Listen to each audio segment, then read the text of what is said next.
প্রিয় দর্শক, আসসালামু আলাইকুম। সকলে কেমন আছেন? আশা করি খুব ভালো আছেন। তো আপনারা সচরাচর খেয়ে থাকেন, হয়তো বা জানি না, হয়তো খান বা খান না, বা আমার খেতে ইচ্ছা করলো তাই আমি একটু রান্না করতেছি। আপনি ইলিশ মাছের ডিম দিয়ে, ইলিশ মাছের ডিম আর পেটা দিয়ে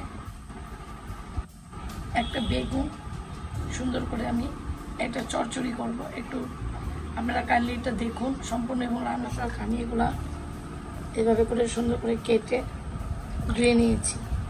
তা আসুন সম্পূর্ণ রান্নাটির মধ্যে একটু লবণ, হালকা করে লবণ,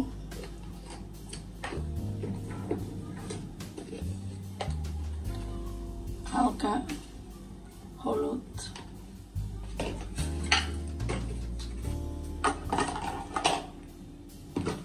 সামান্য পরিমাণ লবণ দিয়ে আলতো করে মেখে নিচ্ছি। মরিচের গুঁড়া দিয়ে এই যে দেখতে পাচ্ছেন সুন্দর করে আলতো করে মেখে নিচ্ছি, কারণ একেবারে ঘষে ঘষে মাখবেন না, আলতো করে এইভাবে করে মাখবেন না, ডিমগুলো ভেঙে যাবে। কড়াইতে গরম করে একটু তেল দিয়ে দিয়েছি।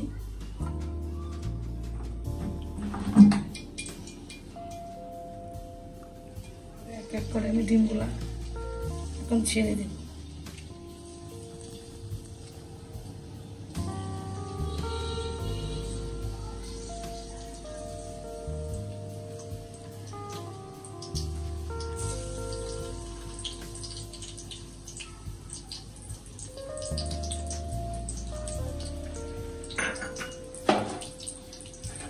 দর্শক এভাবে আমরা ভেজে দিলাম।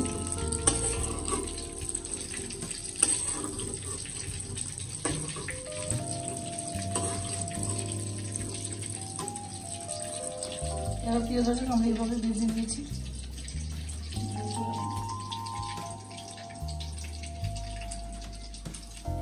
প্রিয় দর্শক এর মধ্যে একটু লবণ, সামান্য একটু হলুদ, মরিচ গুঁড়া, সামান্য একটু হলুদ গুঁড়া, যেহেতু ডিম সে কারণে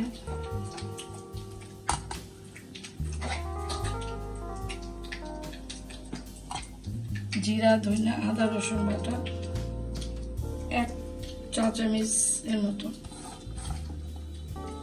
পেঁয়াজ, ভালো করে এগুলো মেখে নেব।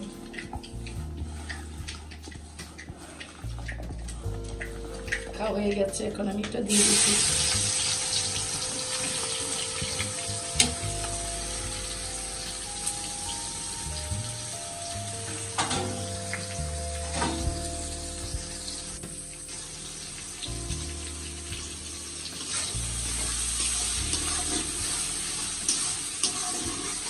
এটা 2 মিনিটের মতন আমি ভেজে নিই।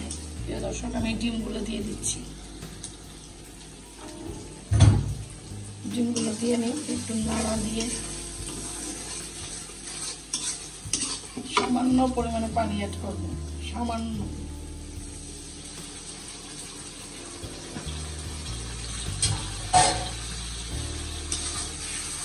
সুন্দর করে এটা নেড়ে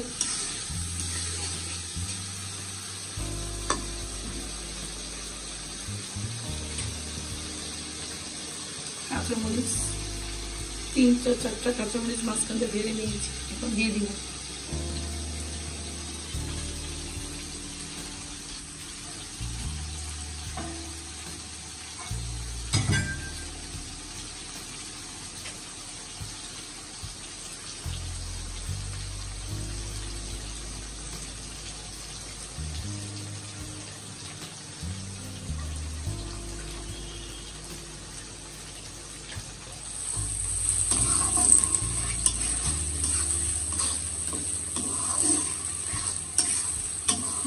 একটু পর আমি নেড়ে দিয়ে 5 মিনিটের মতো নিচে হইতে লাগবে। ধনিয়া পাতাগুলো দিয়ে একটা নাড়া দিলাম, সামান্য পরিমাণে নেড়ে আমি কিন্তু উঠে দিচ্ছি। ধনিয়া পাতা দিয়ে আমি বেশি ক্ষণ রাখবো না।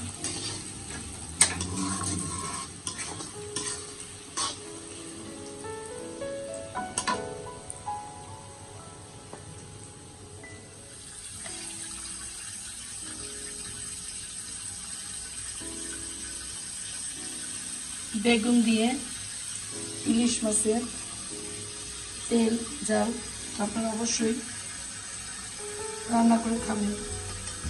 আমার চ্যানেলটিকে সাবস্ক্রাইব করুন, শেয়ার করুন। সকলে ভালো থাকবেন। আল্লাহ হাফেজ।